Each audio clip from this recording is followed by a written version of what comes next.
January 31, 1968, it was an opening assault that would come to be known as the Tet Offensive, a particularly bloody period of the Vietnam War. North Vietnamese forces launched an attack on a strategically located air base near Saigon. The first American unit called to respond was that of Specialist 5 Dwight Birdwell.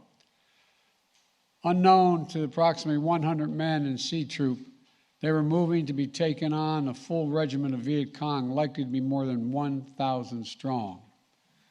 They arrived, the troop engaged the Viet Cong forces. Specialist Birdwell's unit took the main brunt of the attack with many tanks and vehicles disabled. When his tank commander was hit and gravely wounded, Specialist Birdwell got him to a place of safety and then took command. He knew his vehicle was on the first line of defense, so Birdwell stood in his commander's hatch at times, half exposed, at times standing entirely out of the tank, fully exposed, laying down suppressive fire on the enemy. He used the tank's cannon. He used the tank's machine gun. He used his personal rifle. He sustained fire, drove back the attackers, and created a place of relative safety for injured men behind the tank to take cover. He provided battlefield updates to his commanders until the enemy shot the communication system right off of his helmet. When he ran out of ammunition, he ran to retrieve an M60 machine gun and ammo off the helicopter that had been downed in a flight to keep firing on the enemy.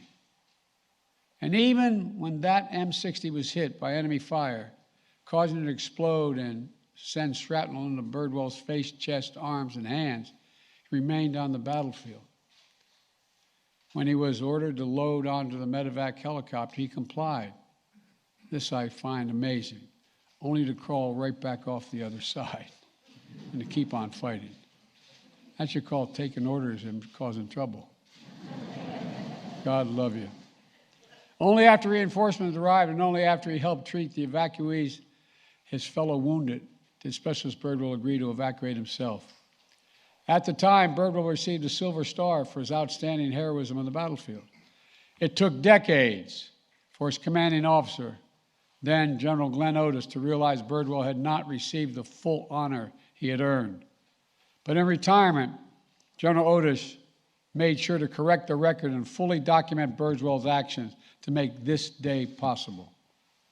A member of the Cherokee Nation, Birdwell credits the Cherokee veterans who came before him and encouraged him to serve when he called. And I might note, Native American communities, a larger percentage, serve in the United States Armed Forces at a higher percentage rate than any other cohort in America. After leaving the Army, Birdwell continued to build a legacy of service in his community in Oklahoma. He started his own law firm, served for 12 years on the Cherokee Nation Supreme Court, and he passed that legacy of service down to his daughter, Stephanie Birdwell, who's with him today, and who serves as the director of the Office of Tribal Relations at the Department of Veterans Affairs. Specialist 5 Birdwell, thank you. Thank you, thank you. And to your wife, Virginia, who I know wishes she could be here with you today, give her our love as well. I'm grateful for all that you've given to our country, and that at long last, your story is being honored as it should have been always.